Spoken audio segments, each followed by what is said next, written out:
ನನ್ಗೆ ಗಿಲಿ ಇಷ್ಟ. ಗಿಲಿನ ಚಾಯ್ಸ್ ನನ್ಗೆ ಇಷ್ಟ. ಗಿಲಿ ಯಾರಿಗೆ ಇಷ್ಟ ಪಡ್ತಾರೆ ನಾನು ಅವರಿಗೆ ಇಷ್ಟ ಪಡ್ತೀನಿ.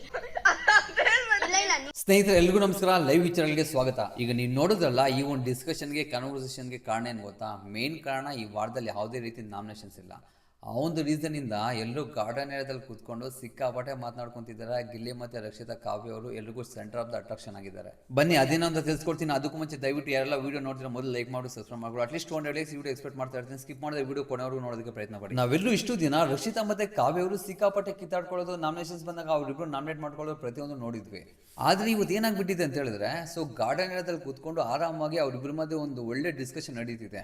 ಸೊ ಅದಕ್ಕೆ ಕಾಳಾಕೋದಕ್ಕೆ ಮನೇಲಿರುವಂತಹ ಅಶ್ವಿನಿ ಗೌಡ ಅವರು, ರಘು ಅವರು, ಧನುಷ್ ಅವರು, ಅವ್ರ ಮಧ್ಯೆ ಇರುವಂತಹ ಮ್ಯೂಚುವಲ್ ಪಾಯಿಂಟ್ ಏನಿದೆ, ಗಿಲ್ಲಿ ಅವ್ರ ಮೇಲೆ ಇರುವಂತಹ ಎಫೆಕ್ಷನ್ ಆಗಿರ್ಬೋದು, ಆ ಒಂದು ಬಾಂಡಿಂಗ್ ಆಗಿರ್ಬೋದು, ಅದನ್ನ ಸ್ವಲ್ಪ ಅಡ್ವಾಂಟೇಜ್ ತಗೊಂಡು ಗಿಲ್ಲಿ ನಿಮ್ ಇಬ್ರಲ್ಲಿ ಯಾರಿಗೆ ಸೂಟ್ ಆಗ್ತಾರೆ ಅಂತ ಒಂದು ಡಿಸ್ಕಷನ್ ಬರುವಾಗ ಸೊ ನಮ್ಮ ಕಾವ್ಯ ಅವರು ಅದನ್ನ ತಪ್ಪಿಸ್ಕೊಂಡ್ಬಿಡ್ತಾರೆ.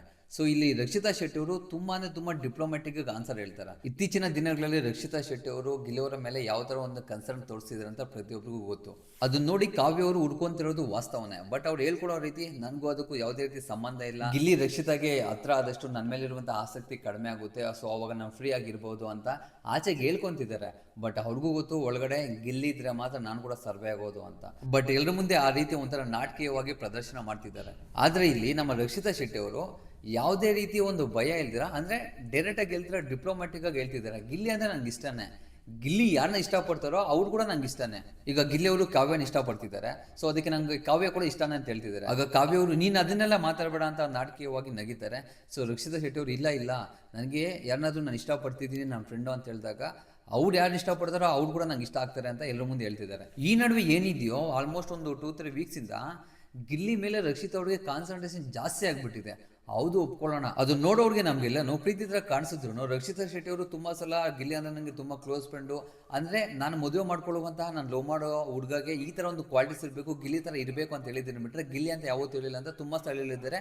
ರಾತ್ರಿ ಆಗಿರುವಂತಹ ಎಪಿಸೋಡ್ ಕೂಡ ಅದನ್ನೇ ಹೇಳಿರ್ತಾರೆ. ನನಗೆ ಯಾಕೋ ಪರ್ಸನಲಿ ಅನ್ಸುತ್ತೆ, ಕಾವ್ಯ ಅವರು ಈ ಒಂದು ರಕ್ಷಿತಾ ಅವರ ಡಿಸ್ಕಷನ್ ಕೇಳಿದಾಗ, ಆ ಥರ ಒಂದು ಗಿಲ್ಲಿಯವ್ರ ಬಗ್ಗೆ ಮಾತನಾಡೋದನ್ನು ಕೇಳಿದಾಗ ತುಂಬ ನಾಟಕೀಯವಾಗಿ ಅವರ ಪ್ರವರ್ತನೆ ಇರುತ್ತೆ ಕಾವ್ಯ ಅವ್ರದ್ದು. ಆದರೆ ಒಳಗಡೆ ತುಂಬಾನೇ ಒಂಥರ ಜಲಸ್ ಬೀಳ್ತಿದ್ದಾರೆ. ಬಟ್ ಅದನ್ನು ಆಚೆಗಡೆ ತೋರಿಸ್ಕೊಂತಿಲ್ಲ. ಗಾಡ್ ಗ್ರೇಸ್ ಏನಾಗಿಬಿಟ್ಟಿದೆ ಅಂತ ಹೇಳಿದ್ರೆ, ಅವ್ರು ಎಷ್ಟೇ ಪೊಸಿಷನ್ ಬಿದ್ದರೂ ಕೂಡ ಗಿಲ್ಲಿಯವರು ಯಾವುದಕ್ಕೂ ಕೇರ್ ಮಾಡ್ತಿಲ್ಲ. ಅವ್ರಿಗೂ ಗೊತ್ತಾಗ್ಬಿಟ್ಟಿದೆ ಫೈನಲ್ ವೀಕ್ ಬಂದಿದೆ.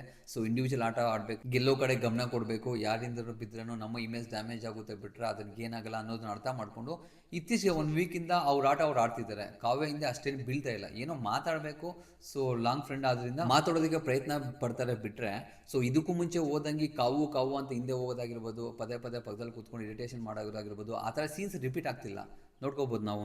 ಬಟ್ ಅದೇ ರಕ್ಷಿತ್ ಅವ್ರಿಗೆ ಗಿಲ್ಲಿಯವರ ಮೇಲೆ ತುಂಬಾನೇ ಒಳ್ಳೆ ಅಭಿಪ್ರಾಯ ಇದೆ. ಮೋಸ್ಟ್ಲಿ ನೋಡಬೇಕು ಆಚೆಗೆ ಬಂದಮೇಲೆ ಯಾವ ರೀತಿ ಆ ಒಂದು ಸಂಬಂಧನ ಮುಂದೆ ತೊಗೊಂಡು ಹೋಗ್ತಾರೆ. ಫ್ರೆಂಡ್ ಥರ ಮುಂದೆ ಹೋಗ್ತಾರಾ, ಇಲ್ಲ ಅಂತ ಹೇಳಿದ್ರೆ ಬೇರೆ ರೀತಿ ಮುಂದೆ ಹೋಗ್ತಾರಾ?